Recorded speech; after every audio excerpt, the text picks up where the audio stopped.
Welcome to session 27 of Through the Bible in 90 Days. Today we will look at three takeaways from 2 Kings chapter 4, verse 38 through 2 Kings chapter 15, verse 26. How God provides for his people even in moments of scarcity. How faithful service and ministry often lead to God's blessings and intervention. How God honors the faith and obedience of his servants. I'm Dr. J. David Taylor. Remember to subscribe, like, follow, comment, and share. Let's get started. Well, takeaway one, God provides for his people even in moments of scarcity. So in 2 Kings chapter 4, verses 38 to 44, Elisha miraculously provides food for a group of prophets by multiplying a small amount of food, demonstrating that God is able to provide abundantly even when resources are limited. Now, this miracle points to God's ability to meet our needs in extraordinary ways, especially when we step out in faith and obedience. Now, so for believers today, this serves as a reminder that no matter how dire our situation may appear, God is able to provide what we need, often in ways we cannot anticipate. So we are called to trust in his provisions, even when we have little. The scripture says it like this in 2 Kings 4:43. And he said, so saith the Lord, they shall eat and shall leave thereof. And 44 says, and there was no more hunger in the land, for the food was multiplied. Wow. Takeaway two, faithful service and ministry often lead to God's blessing and intervention. In 2 Kings chapter 4, verse 8 to 37, the Shunammite woman offers hospitality to Elisha, leading to her own miraculous blessing, a son, when she had been barren. Now later, when her son dies, Elisha raises him from the dead. See, this narrative underscores the significance of faithful service to God and his servants. See, God honors those who show kindness and hospitality, and he rewards faithfulness with blessings and miracles. See, for us today, it reminds us that our acts of service, especially done in faith and with a heart for God's work, can lead to unexpected and divine outcomes, because God sees our faithfulness and responds in ways that go beyond our expectations. Wow. The scripture says just this in 2 Kings 4:21. And she went up and laid him on the bed of the man of God and shut the door upon him and went out. And then it goes on to say in 4:32, it says, and when Elisha was come into the house, behold, the child was dead and laid upon the bed. But that wasn't the end of it. Wow. Takeaway three, the failure of leadership to honor God's leads to judgment and downfall.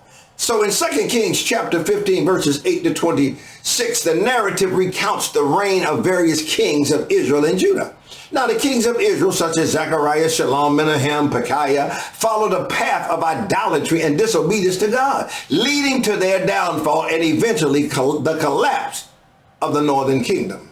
Now, this reflects the serious consequences of leadership that does not seek God and obey his commandments. For believers today, this is a warning that leadership, whether in a home, a church, or business, is a sacred trust. We must lead with integrity, obedience, and humility, understanding that our actions affect those we lead.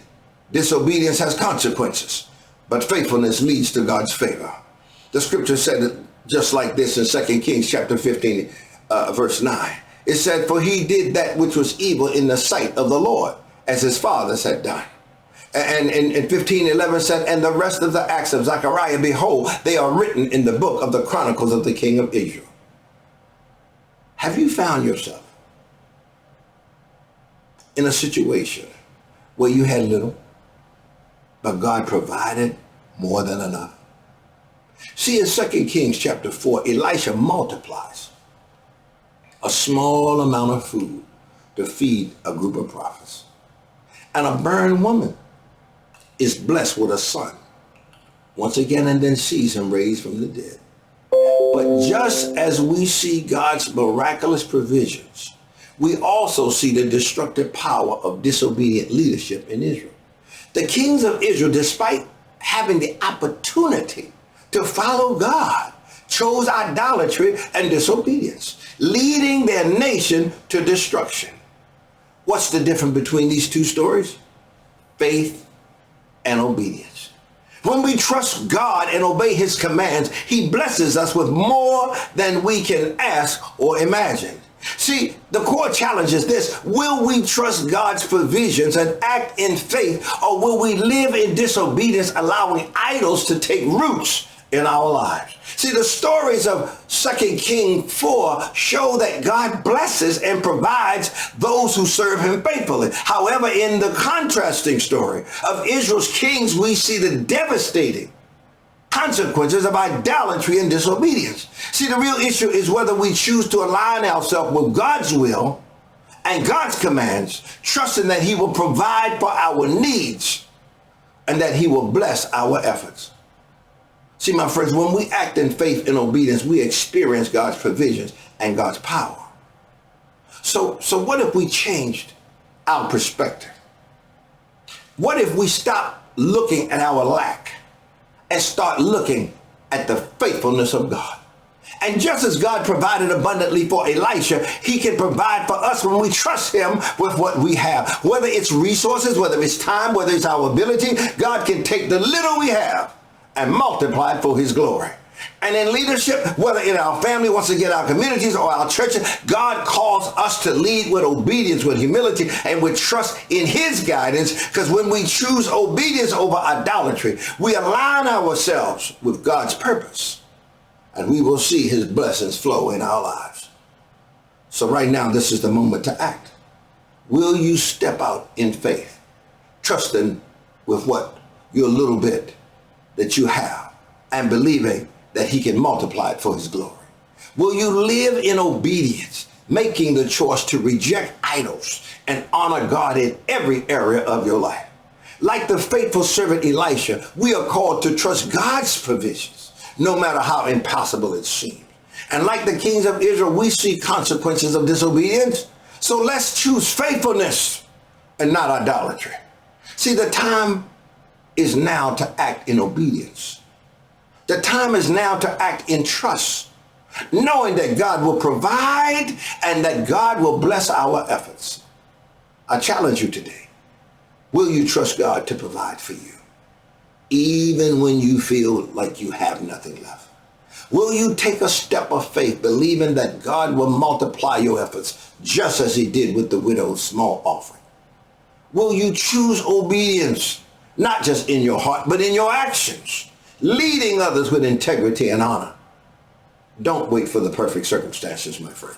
Step out in faith today. God's provisions, God's power, and God's blessings are waiting for those who trust him.